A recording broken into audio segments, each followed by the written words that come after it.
Αλεξάνδρα, γεια σου. Γεια σου. Λοιπόν, εχθές μου είπες ότι δεν μπορείς να σηκωθείς, έχεις 10 το πρωί, μετά έμαθα το μεσημέρι ανέβηκε πυρετός και είπα κάτι να σου φέρω.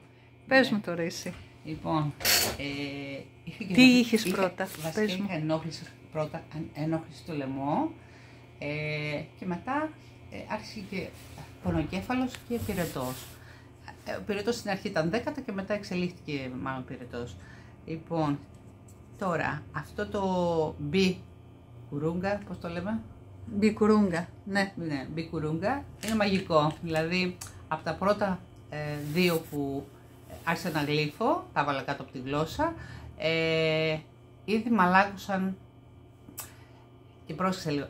Την προηγούμενη έπαιρνα καραμέλες, αλλά όταν σταματούσα τις καραμέλες, μετά, δηλαδή ξανά είχα πάλι ενόχληση. Ενώ αυτό καταλαβαίνα, δηλαδή περνούσε η ώρα και παρόλα αυτά δεν επαναρχόταν ο πόνος. Καλυτέρευε, απλά βελτιωνόταν. Και βέβαια, πώς το λένε αυτό το? Βιταμίνη C. Βιταμίνη C, ναι. Και αυτή βοήθησε πάρα πολύ. Εντάξει, βοήθησα κι εγώ, έκανα κι εγώ στημένα πορτοκαλάκια, να λέμε. Ο γιος μου δηλαδή μου έκανε. Εννοείται. Ναι, εννοείται. Αλλά σήμερα σηκώθηκα, δηλαδή εχθές ήμουνα... Και ήρθες στη δουλειά και σήμερα ήρθα στη δουλειά, ναι. Ευχαριστούμε τη Σόνια.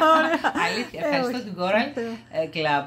Ότι έχει προϊόντα με τα οποία μπορείς γρήγορα να αναρρώσω. Το είχα δει βέβαια και στο παρελθόν που έχω ξανακάνει πάλι με το S500 και αυτό έπαιρνα και το S500 που με βοηθάει πολύ στο πονοκέφαλο. Εγώ το παίρνω κάθε πρωί, το διαλύω στο νερό, ναι.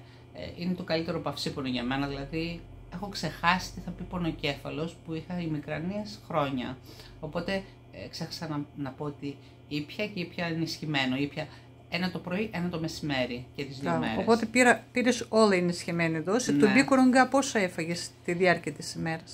2 το πρωί, 2 το μεσημέρι, 2 το βράδυ. Και σήμερα πάλι μου είπες να βάλω ενισχυμένο, έβαλα και εγώ ενισχυμένο, γιατί έπρεπε όντως να έρθω στη δουλειά. Ναι, έπρεπε να έρθω στη δουλειά. Ωραία, αφού δούλεψε είναι πολύ καλά. Όχι, δεν είναι ότι δούλεψε και είμαι καλά. Ναι. Δηλαδή δεν ζορίστηκα καθόλου. Σε ευχαριστώ πολύ που μοιράστηκες. Εγώ ευχαριστώ που με κάνατε καλά.